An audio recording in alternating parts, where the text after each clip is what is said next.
নমস্কার বন্ধুরা, জবাব ডে সাইন নিউজ চ্যানেলের পক্ষ থেকে তোমাদের সকলকে জানাই স্বাগত। তো অবশেষে আবারও দীর্ঘদিন পরে ইস্টার্ন রেলওয়ের পক্ষ থেকে সম্পূর্ণ নতুন বিজ্ঞপ্তি জারি হলো, যেখানে বন্ধুরা সম্পূর্ণ মাধ্যমিক পাস যদি যোগ্যতা থাকে, মানে শুধুমাত্র মাধ্যমিকের পাস নাম্বারের ওপর ভিত্তি করে তোমাদেরকে নিয়োগ করা হচ্ছে। সেটা ছেলে হোক কিংবা মেয়ে, প্রত্যেকেই তোমরা আবেদন করতে পারবে। এবং এখানে তোমাদের না হবে কোনো রকম না হবে কোনো রকম রিটেন টেস্ট, না হবে কোনো রকম ওয়াক ইন ইন্টারভিউ। শুধুমাত্র ডকুমেন্ট ভেরিফিকেশনের মাধ্যমে, মানে শুধুমাত্র ভেরিফিকেশনের মাধ্যমে তোমরা ডাইরেক্ট এখানে নিযুক্ত হতে পারছো। মিনিমাম বয়স লাগবে 18 বছর, আর কোয়ালিফিকেশান অনলি মাধ্যমিক পাস। যদি হায়ার কোনো কোয়ালিফিকেশান থাকে সেক্ষেত্রেও কোনো সমস্যা নেই, প্রত্যেকে আবেদন করতে পারবে। এবং এই ভিডিওর মাধ্যমে তোমাদেরকে দেখিয়ে দেওয়া হবে কীভাবে অ্যাপ্লিকেশন করতে হবে, অর্থাৎ অ্যাপ্লাই প্রসেসটি সম্পূর্ণ ডিটেলস তোমাদেরকে এই ভিডিওর মাধ্যমে দেখানো হবে। কিন্তু ডিটেলস বলার আগে তোমাদের প্রত্যেকের কাছে একটাই রিকোয়েস্ট জানাবো, যে যারা এখনও আমাদের এই চ্যানেলটিকে সাবস্ক্রাইব করোনি তারা ঝটপট চ্যানেলটিকে সাবস্ক্রাইব করে পাশে থাকা বেল আইকনটি ক্লিক করে দিও, যাতে করে পরবর্তী সমস্ত আপডেট পেয়ে যেতে পারো। তো চলো বন্ধুরা, দেরি না করে এবার অফিসিয়াল নোটিশে ডাইরেক্ট বিস্তারিত আলোচনা তোমাদের সাথে শুরু করব এই ভিডিওর মাধ্যমে। সবার আগে বলতে যে এটা হচ্ছে ইস্টার্ন রেলওয়ের অফিসিয়াল ওয়েবসাইট। তো যারা এখানে অ্যাপ্লিকেশন করবে ভাবছো, তারা সরাসরি ডিভিশনে ক্লিক করবে। যে ডিভিশনে বিলং করছো সেই ডিভিশন ওয়াইজ কিন্তু এখানে তোমরা নোটিফিকেশানগুলো পেয়ে যাবে। নিউজ অ্যান্ড আপডেট অপশানে গেলে পারেই তোমরা কিন্তু নোটিফিকেশানগুলো পেয়ে যাবে। তো আমিও সেই মতো তোমাদেরকে নোটিফিকেশানটা ডাউনলোড করে দেখাচ্ছি। তো আমি অফিসিয়াল যে নোটিফিকেশান সেটা ওপেন করে নিয়েছি।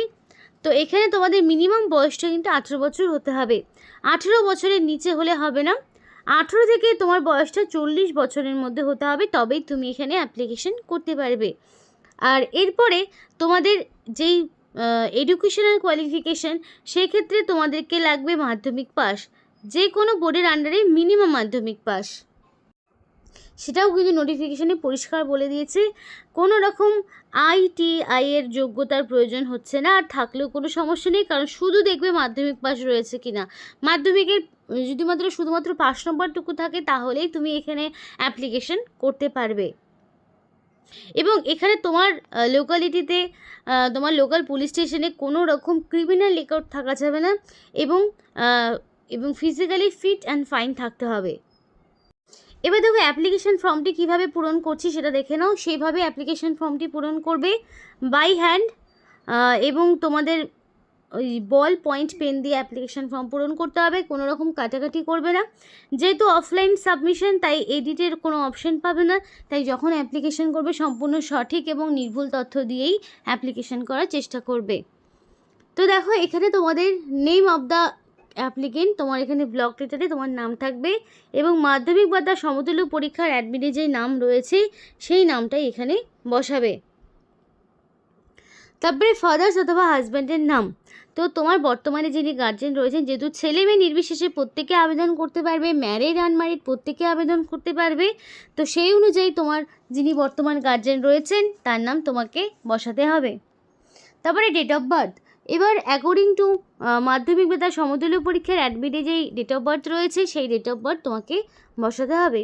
জেন্ডার মেল হোক ফিমেল প্রত্যেকেই আবেদন করতে পারবে, তো সেই অনুযায়ী তোমাকে বসাতে হবে। কোয়ালিফিকেশান শুধুমাত্র লিখে দিবে 10 পাস, এখানে বাকি আর কিছু লেখার প্রয়োজন নেই, কারণ সেখান থেকে কোনো রকম এক্সট্রা বেনিফিট যেহেতু পাবেই না, অনলি মাধ্যমিক, তাই মাধ্যমিকের ইনফরমেশনই এখানে থাকবে। এবং তোমাকে রেসিডেন্সিয়াল সার্টিফিকেট তুলতে হবে, সেটা ডিএম অফিস হতে পারে, district magistrate, additional district magistrate office বা sub division office, block office থেকে তুমি একটা রেসিডেন্সিয়াল সার্টিফিকেট কালেক্ট করবে, সেটা তোমাকে দিতে হবে, সেটা অবশ্যই তোমাকে বসাতে হবে। এবার যদি তোমাদের কোনো রকম এক্সপিরিয়েন্স থাকে রিলেটেড, থাকলে দেবে, যদি না থাকে বক্সটি ফাঁকা রাখবে।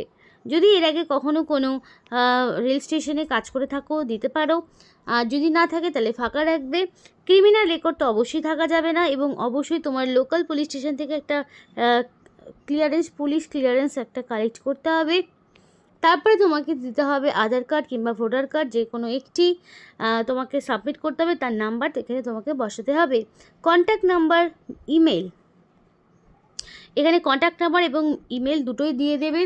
কারণ কি, পরবর্তীকালে সমস্ত রকম আপডেট বা শর্টলিস্টের ক্যান্ডিডেট, কারণ দেখো এখানে তোমাদের কোনো রকম রিটেন টেস্ট হচ্ছে না, ওয়াক ইন ইন্টারভিউ হচ্ছে না, শুধুমাত্র একটা মেরিট তৈরি হবে, তার উপরে মানে কোয়ালিফিকেশনের উপর বেস করে একটা শর্টলিস্ট তৈরি হবে এবং তাদেরকে ডকুমেন্ট ভেরিফিকেশনে ডাকা হবে এবং ডকুমেন্ট ভেরিফিকেশান ক্লিয়ার হয়ে গেলেই তুমি নিযুক্ত হতে পারবে। তো সেই ইনফরমেশান কিন্তু তোমাদের রেজিস্টার মেইল এবং ফোন নাম্বারেই যাবে। এবং কী কী ডকুমেন্টস তুমি দিচ্ছ সেই নাম এখানে বসাতে হবে, Aadhaar card, voter card, police clearance, residential proof, মাধ্যমিকের অ্যাডমিট সার্টিফিকেট। তো কী কী ডকুমেন্টস হলো সেগুলো তোমাকে এখানে নাম্বার দিতে হবে যে কতগুলো ডকুমেন্টস তুমি এটার সাথে দিচ্ছ। তারপরে তোমাকে এখানে একটা ফুল সিগনেচার করতে হবে, অবশ্যই রানিং হ্যান্ডরাইটিংয়ে ফুল সিগনেচার করবে, তাহলেই তোমার অ্যাপ্লিকেশনটা কিন্তু কমপ্লিট হবে। তো এই অ্যাপ্লিকেশন ফর্মটা কিন্তু নোটিফিকেশনের সঙ্গেই রয়েছে, তোমরা যদি অফিসিয়াল ওয়েবসাইটে যাও সেখান থেকেই তোমরা সেটা ডাউনলোড করতে পারবে। এবার আমি এক এক করে তোমাদেরকে স্টেশনগুলোর নাম বলবো যে কোন কোন স্টেশনের পক্ষ থেকে নিয়োগ হচ্ছে। এখানে প্রচুর স্টেশন রয়েছে, সেই সমস্ত স্টেশনগুলোতে নিয়োগ করা হচ্ছে। এবার তুমি যদি মনে করো যে তুমি তোমার লোকাল স্টেশনে কোনো রকম জব পেতে চাও, আর এর আগে হয়তো এমন হতেই পারে যে তুমি তোমার লোকাল স্টেশনে কোনো দিন কোনো ইনফরমেশান পাওনি, তাহলে তাদেরকে বলবো ঝটপট তোমরা তো দেরি না করে তোমরা তোমাদের লোকাল স্টেশনগুলোর নাম, local police station local rail স্টেশনগুলোর নাম বলো, একটু মিস্টেক হয়ে গেছিলো। তো যাই হোক, তোমাদের যে লোকাল রেল স্টেশনগুলো রয়েছে সেই নামগুলো আমাদেরকে জানাও, যাতে করে তোমার লোকালয়ে যেই রেল স্টেশন রয়েছে সেখানে যাতে তুমি জব পাও এবং সেখানকার কোনো নোটিফিকেশান আদৌ রয়েছে কি না, তাহলে আমরাও তোমাদেরকে একটু জেনে নিয়ে জানাতে পারবো। তাই অবশ্যই ঝটপট যারা মনে করছো যে তোমরা তোমাদের লোকালয়ে কাজ করবে, রেলওয়ে প্ল্যাটফর্মের সঙ্গে যুক্ত হবে, লোকাল স্টেশনের সাথে যুক্ত হবে, তো অবশ্যই আমাদেরকে ঝটপট দেরি না করে কমেন্ট করে জানাও। কারণ কি দেখো, যখন রিক্রুটমেন্ট বের হয় তখন কিন্তু পরপর সমস্ত ডিভিশন থেকেই রিক্রুটমেন্টগুলো বেরোতে থাকে। তাই যেই ডিভিশন থেকে আমরা দেখব বেশি ক্যান্ডিডেট কমেন্ট করছে, সেই সমস্ত ডিভিশনের নোটিফিকেশানে কিন্তু বারবার আসবে। তাই বলছি দেরি না করে ঝটপট তোমাদের লোকাল স্টেশনের নাম কমেন্ট করো। এর আগে যারা কমেন্ট করেছো মোস্ট অফ ক্যান্ডিডেট কিন্তু তারা তাদের লোকাল স্টেশন লোকাল স্টেশনের ইনফরমেশনগুলো পেয়েছো। তো অবশ্যই বলবো যে তাই দেরি করো না, ঝটপট জানাও। এবার দেখো এখানে ক্যাটাগরি কি রয়েছে এবং স্টেশনের নাম কি সেটাই বলছি। HG3 বেশি রয়েছে, যেমন দেখো খামারগাছি রয়েছে, সমুদ্রগড় রয়েছে, তারপরে তোমাদের রয়েছে শ্রীপাদ শ্রীখণ্ড, তারপরে তোমাদের রয়েছে বানকাপাশি, তারপরে রয়েছে বালগোনা, নিগান, তারপরে পাল্লা রোড, পূর্বস্থলী, পাটুলি, দিয়ারা, দিনহাটি, তারপরে তোমাদের রয়েছে ধাত্রীগ্রাম, তারপরে রয়েছে যে কৃনাহার, লাভপুর, তারপরে মোল্লারপুর, শিকারিপাড়া, আরও এখানে বিভিন্ন রকম যে লোকেশনগুলো রয়েছে সেগুলো তোমরা দেখতেই পাচ্ছ, সাগরদিঘি, রাজগ্রাম, তো বিভিন্ন লোকেশনগুলো কিন্তু রয়েছে। এবার কোনোটা NSG5 মধ্যে পড়ছে ক্যাটাগরির মধ্যে, কোনোটা NSG6 মধ্যে পড়ছে, তো এখানে বিভিন্ন ক্যাটাগরি স্টেশনের নাম কিন্তু রয়েছে। তো এই সমস্ত স্টেশনগুলোতে ticket booking agent STBA, ticket clerk, এই পোস্টে তোমাদেরকে নিয়োগ করা হচ্ছে, যেখানে কোনো রকম লিখিত পরীক্ষা নেই, কোনো রকম ওয়াক ইন ইন্টারভিউ নেই, শুধুমাত্র ডকুমেন্ট ভেরিফিকেশান করে নিয়োগ হচ্ছে।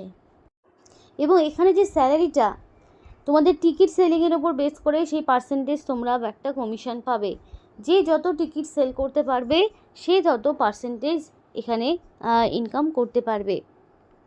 এবং এখানে যারা নিযুক্ত হবে তাদেরকে 2000 টাকা একটা সিকিউরিটি মানি তাদেরকে ডিপোজিট করতে হবে এবং এই 2000 টাকাটা তোমরা যদি কোনো কারণে কাজ ছেড়ে দাও সেই টাকাটা কিন্তু সেই সময় তুমি ফেরত পেয়ে যাবে। তাই 2000 টাকা সিকিউরিটি মানি তোমাকে ডিপোজিট করতে হবে। বেসিক্যালি আজকে যে নোটিফিকেশন সেটা কিন্তু ইস্টার্ন রেলওয়ের হাওড়া ডিভিশনের পক্ষ থেকে নিয়োগ হচ্ছে, ইন্ডিয়ান রেলওয়ের নতুন একটি নোটিফিকেশন। তো খুবই ভালো সুযোগ তোমাদের প্রত্যেকের জন্য, যদি তোমাদের অ্যাপ্লিকেশন করার হয় অবশ্যই অ্যাপ্লিকেশন করো। অ্যাপ্লিকেশন জমাদার ঠিকানা, এই যে ঠিকানা রয়েছে এই ঠিকানায় তোমাকে অ্যাপ্লিকেশন পাঠাতে হবে এবং অ্যাপ্লিকেশন পাঠানোর লাস্ট ডেট থাকছে তোমাদের 30শে এপ্রিল। 30শে এপ্রিলের মধ্যে তোমাকে কমপ্লিটলি অ্যাপ্লিকেশন সাবমিট করতে হবে এবং তোমাদের পরবর্তীতে 30শে এপ্রিল পেরিয়ে যাওয়ার পরে তারপরে তোমাদের 1 মে সেই লিস্ট বেরোবে, যে লিস্টে তোমাদের শর্ট লিস্টেড ক্যান্ডিডেটদের নাম থাকবে। তো আজকের মতো ভিডিওটি এখানেই শেষ করছি। ভিডিওটি ভালো লাগলে অবশ্যই লাইক এবং চ্যানেলটিকে সাবস্ক্রাইব করে আমাদের সাপোর্ট করো, আমাদের সাথে থেকো, পাশে থেকো। আর ভিডিওটি সম্পূর্ণ দেখার জন্য তোমাদের সকলকে জানাই অসংখ্য ধন্যবাদ।